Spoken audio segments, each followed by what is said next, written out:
Miss Florence here. I'm going to read you a book about Harold's fairy tale by Crockett Johnson. Further Adventures with Harold and the Purple Crayon.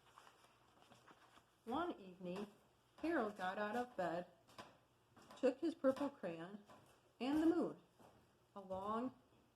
went along for a walk in an enchanted garden.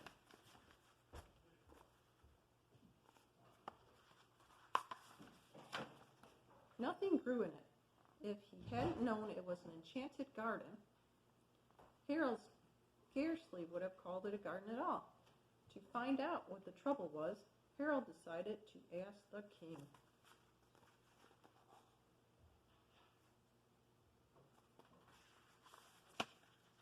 Kings live in large castles. Harold had to make sure the castle was big enough to be the king's.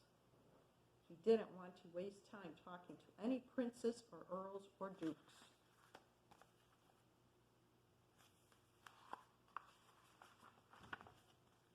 This was a king castle after all.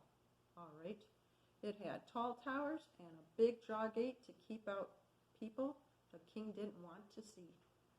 But when the draw gate was closed, it kept Harold out too.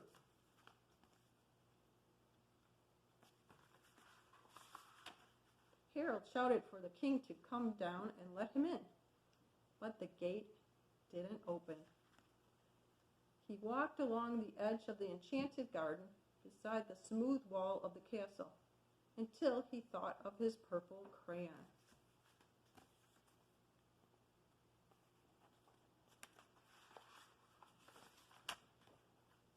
A person smaller than a very small mouse would be able to get in. Without even bending, he walked into a very small mouse hole.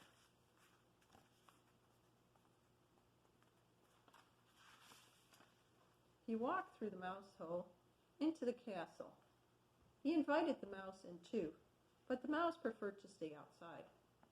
As he gazed around inside the big castle, Harold felt very tiny.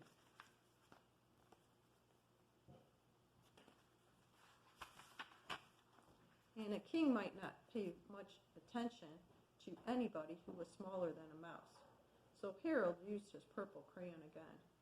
He made sure he was as tall as 4.5 steps of stairs, his usual height.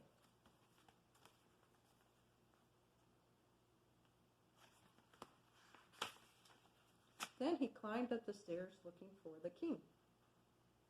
He went up and up and up until he got so tired he couldn't climb another step.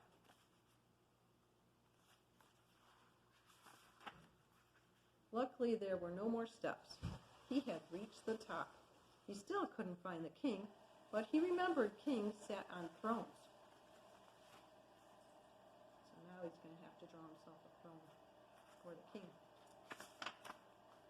The king's throne looked very comfortable. Harold thought the king wouldn't mind if he rested for a few minutes.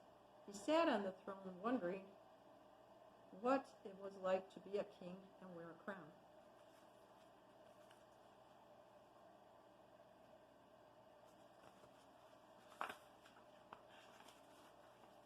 He tried it with the king's crown.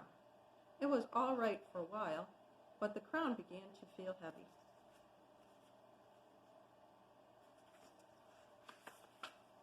So Harold put it on the king's head. As he thanked the king for the loan of the crown, he noticed the king looked sad, no doubt because of the garden.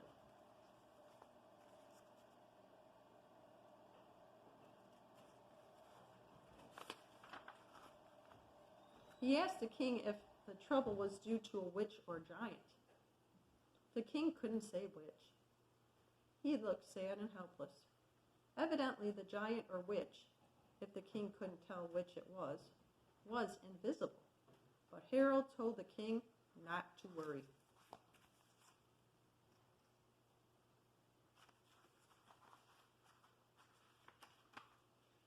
He set off to find the invisible witch or giant, brandishing his purple crayon, and accidentally it made a hole in the wall. The accident embarrassed Harold, but the hole was the handiest way out of the castle, and he climbed through it.